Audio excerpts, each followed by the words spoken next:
There's a politically charged development in Britain, and the Home Secretary's decision to prescribe Palestine Action as a terrorist organisation has huge implications for her own party. This move has not only divided Parliament, has placed several MPs in open defiance of government policy, raising questions, profound questions about protest, civil liberties, and the definition of terrorism in a democratic society. Palestine Action emerged in 2020 as a direct action group targeting firms with links to Israeli arms manufacturer Elbit Systems. And its methods include occupations, vandalism, and sabotage. And the government claims its attacks have caused millions in damage, citing the recent breach at RAF Bryce Norton, where activists on scooters sprayed military planes with paint, a serious embarrassment to security forces. But quite frankly, RAF Bryce Norton is supposed to be a major military institution, an installation, and if a few saboteurs on scooters can disrupt the system, what more could a hostile nation do? So I think, actually, put bluntly, these activists have done Britain a favour by exposing the inadequacy of our defence. The Home Secretary, Yvette Cooper, calls this the culmination of a long history of unacceptable criminal damage and has invoked counter-terrorism legislation to ban the group. If Parliament approves, membership or even expressions of support will become criminal offences with sentences of up to 14 years. Despite this, there are 11 sitting MPs who have voiced support for Palestine Action or condemned the ban as an assault on protest rights. They are led by Jeremy Corbyn, who's described the prescription as a draconian crackdown on the right to oppose genocide, warning of authoritarianism. Diane Abbott distinguishes between terrorism and protest, arguing that Israel's military campaign in Gaza constituted terrorism, while Palestine Action merely protested. She compared banning them to prosecuting the suffragettes.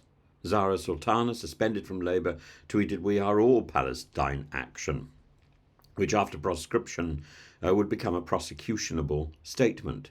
She called the move chilling, highlighting what she sees as hypocrisy in supplying arms to Israel while criminalising domestic protest. Kim Johnson said Palestine Action targets property, not lives, and accused the government of attacking civil liberties. Richard Burgon defended direct action traditions, likening Palestine Action's vandalism to Greenham Common women's peace camps, though he admitted not endorsing all tactics. Absana Begum, also suspended, argued that prescription was unjustifiable given Britain's arms export to Israel, calling the crackdown a threat to us all. Sean Berry and Ellie Chowns, Green MPs, said the designation was an overreaction and a dangerous precedent for criminalising protest over property damage. Liz Saville-Roberts in Wales, Nadia Whittome and John McDonnell have also expressed solidarity or condemnation of the ban, all of these sitting MPs. Yvette Cooper insists the move is justified by the group's history of violent and destructive tactics. She says it's necessary to protect national security and uphold the rule of law. Chris Philp, the Conservative Shadow Home Secretary, has attacked these MPs for advocating mob rule, arguing that debate, not violence, is the democratic method of change. He says their stance is shameful. Even within Labour, this exposes tensions between a leadership determined to appear tough on security and left-wing MPs who see the ban as a repression of dissent. The controversy is more about Palestine Action's tactics. And it is more than a question of Palestine Action's tactics. It strikes at core questions. Where is the line between protest and terrorism? Should criminal damage in protest ever justify a terror label? Does prescription risk chilling free speech? And supporters of Palestine Action argue that the government is criminalising solidarity with Gaza and eroding civil liberties. Critics say this is a willful blind spot to the group's tactics, which include vandalism, intimidation, and sabotage of national infrastructure. Palestine Action's defenders point to historical precedents, suffragettes, anti-apartheid activists who used property damage as protest.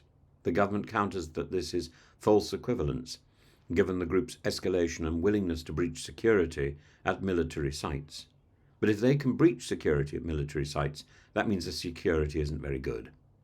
This controversy encapsulates the UK's current tensions over protest, security, and foreign policy. The Home Secretary's move is popular, with those demanding order and punishment for vandalism. Yet the vocal opposition from 11 MPs reminds us that protest rights, free speech, and foreign policy complicity remain fiercely contested in British politics. Oh, and Rupert Arthur Lowe has been vocal on this subject as well. But I mean, he needs to keep relevant. The coming vote on proscription will not merely decide the fate of Palestine Action, but will signal how this country defines the limits of legitimate protest in an era of polarizing international conflict. In a democracy, defining who is a terrorist is not just a legal exercise, but a moral and political one. And the debate over Palestine Action is proving exactly how fraught, divided, and consequential that definition can be.